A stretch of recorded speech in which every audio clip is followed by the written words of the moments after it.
Hello viewers, welcome to spicy Indian kitchen Tamil. இன்னைக்கு நம்ம பார்க்க போற சூப்பரான ரெசிபி எண்ணெய் கத்திரிக்காய் குழம்பு. முழு கத்திரிக்காய் வச்சு பண்ற இந்த குழம்பு ரொம்ப ரொம்ப டேஸ்டியா இருக்கும். செய்யறதும் ரொம்ப ஈஸி. வாங்க டேஸ்டியான எண்ணெய் கத்திரிக்காய் குழம்பு எப்படி பண்றதுன்னு பார்க்கலாம். அதுக்கு ஒரு பேன்ல 2 ஸ்பூன் எண்ணெய் சேர்த்து சூடாக்கிக்கோங்க. கத்திரிக்காய் மேல எக்ஸ் மாதிரி கட் பண்ணிக்கோங்க, அப்பதான் சீக்கிரமா வேகும். உங்களுக்கு காம்பு வேணும்னா இருக்கட்டும், இல்லனா கட் பண்ணிடுங்க.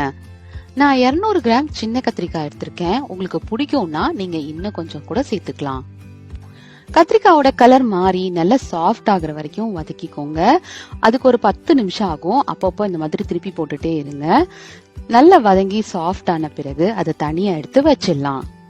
ஒரு மிக்ஸி ஜார்ல ஒரு பெரிய வெங்காயம், ஒரு தக்காளி, ஒரு எலுமிச்சம்பழ அளவு புளிய தண்ணியில கரைச்சிட்டு நாரை எடுத்துட்டு அதையும் சேர்த்துக்கோங்க. 4 ஸ்பூன் திருவன தேங்காய் எடுத்துக்கலாம். 1/2 ஸ்பூன் மஞ்சள் தூள், 2 ஸ்பூன் மிளகாத்தூள், கூடவே குழம்புக்கு தேவையான அளவு உப்பு, எல்லாத்தையும் சேர்த்து கொரகொரப்பா அரைச்சுக்கலாம். நைஸா சட்னி மாதிரி அரைச்சிங்கன்னா நல்லா இருக்காது, அதனால மறக்காம கொரகொரப்பா அரைச்சுக்கோங்க. குழம்பு பண்றதுக்கு ஒரு பெரிய பேன்ல 6 ஸ்பூன் நல்லெண்ணெய் சேர்த்து சூடானதும் 1 ஸ்பூன் கடுகு, 1 ஸ்பூன் உளுத்தம் பருப்பு, 1/4 ஸ்பூன் வெந்தயம், கொஞ்சமா கருவேப்பிலை எல்லாத்தையும் சேர்த்து வறுத்துக்கலாம்.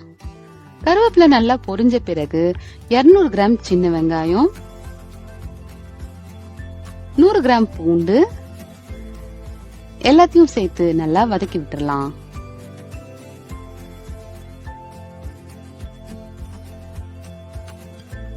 பூண்டும் வெங்காயமும் நல்லா சாஃப்ட் ஆன பிறகு நம்ம ரெடியா வச்சிருக்க கத்திரிக்காவை சேர்த்துக்கலாம். கத்திரிக்காய் உடைஞ்சிராம மெதுவா மிக்ஸ் பண்ணி விட்டுக்கோங்க.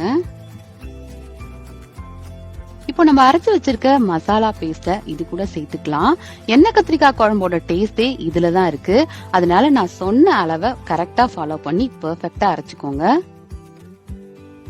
கத்திரிக்காய் உடைஞ்சிராம மெதுவா மிக்ஸ் பண்ணி விட்டுக்கோங்க. இப்போ மூடி வச்சு 10-15 நிமிஷம் வேக வச்சுக்கலாம். நடுவுல கிளறி விட்டுக்கோங்க, அப்பதான் அடி பிடிக்காம இருக்கும். இப்போ 15 நிமிஷம் ஆயிடுச்சு. எண்ணெய் கத்திரிக்காய் குழம்பும் சூப்பரா ரெடி ஆயிடுச்சு. இந்த மாதிரி எண்ணெய் பிரியிற வரைக்கும் வைங்க, அப்பதான் குழம்பு ரொம்ப நல்லா இருக்கும். இது இட்லி, சாதம் எல்லாத்தோடையும் ரொம்ப ரொம்ப நல்லா இருக்கும். நீங்களும் செஞ்சு பார்த்துட்டு எப்படி இருந்ததுன்னு கமெண்ட்ல சொல்லுங்க. இந்த வீடியோ பிடிச்சிருந்ததுன்னா லைக் பண்ணுங்க. மறக்காம ஸ்பைசி இந்தியன் கிச்சனை சப்ஸ்கிரைப் பண்ணுங்க.